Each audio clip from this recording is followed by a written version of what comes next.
Hillary Clinton breaking her silence on the Mueller report. Look at this. There's enough there that any other person who had engaged in those acts would certainly have been indicted. What I thought it was saying is, look, we think he obstructed justice. Here are 11 examples of why we think he obstructed justice, but we're under the control of the Justice Department, and their rule is you can't indict. But some have said she was actually let off the hook by the Department of Justice from that whole email thing. Former Whitewater independent counsel and former federal prosecutor Robert Ray joins us right now here in Studio F. Good morning to you, Robert. Good morning. Is she right? Is that the reason that Mueller found what he did, because there's a DOJ ruling that you can't indict a sitting president? The report raises a reasonable question about whether or not that was so. That was why the Attorney General, before the report was released to the public, went back to the special counsel, apparently on more than one occasion, as he said in his press conference, to inquire about, let me be sure I understand this. Are you saying? And the answer that came back is, no, that is not what I'm saying. So I know people in some quarters don't want to listen to what the Attorney General actually said, but while that is a reasonable question, Hillary Clinton has it exactly wrong. That is not the reason. But at the same time, had she not set up that private email server at her house to skirt the State Department rules, she'd probably be president.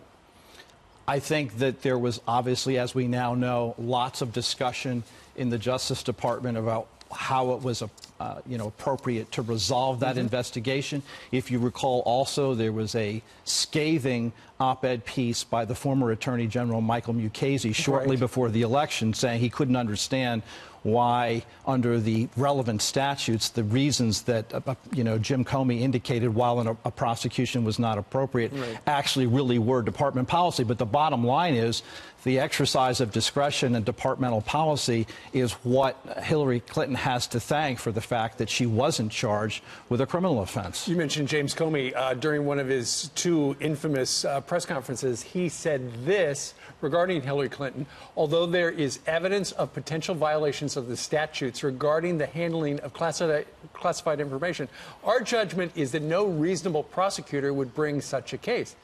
And I know much has been made of that expression, reasonable prosecutor, because a lot of reasonable prosecutors have come out and said, well, I would have done it.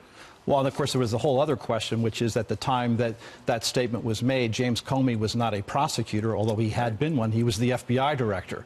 So that was a situation in which you have a currently serving FBI director who formerly was a prosecutor stepping outside his lane to resolve a criminal case, which is a judgment that the department should have made based upon application of department policy. And this is a situation where you have a special counsel who's a former FBI director who's in the position of being special counsel, who has decided that the traditional, prosecutorial factors and the exercise of discretion would not be exercised by him, but ultimately had to be exercised by the Attorney General, Bill Barr. Sure. It is pretty clear with the Mueller report, there was no collusion, no cooperation with the Trump administration, the Trump campaign, and the Russians. The Russians tried, but the Trump people didn't bite. Not an insignificant finding, by the way. Well, that's what it was all about. We'd heard that there was Russia collusion. As it turns out, there was not. But then when it comes down to the obstruction stuff, that's more ambiguous. Regarding, it looks like this. Was there intent? We don't know. We're not going to decide. And Democrats want to ignore the fact that there's ambiguous evidence. And, of course, prosecutors deal with ambiguous situations involving making a determination to exercise discretion one way or another in deciding whether or not to bring charges. All of that has, of course, been overlooked, and people look to the report, and Democrats have said, well, obstruction, the evidence there is absolutely clear. I beg to differ. And not only do I beg to differ, which really doesn't matter, the special counsel himself indicated that he begs to differ. I mean, in his own words, the words that were quoted before the report was released by the Attorney General, the obstruction piece presents difficult questions of law and fact, and I might also add policy as well.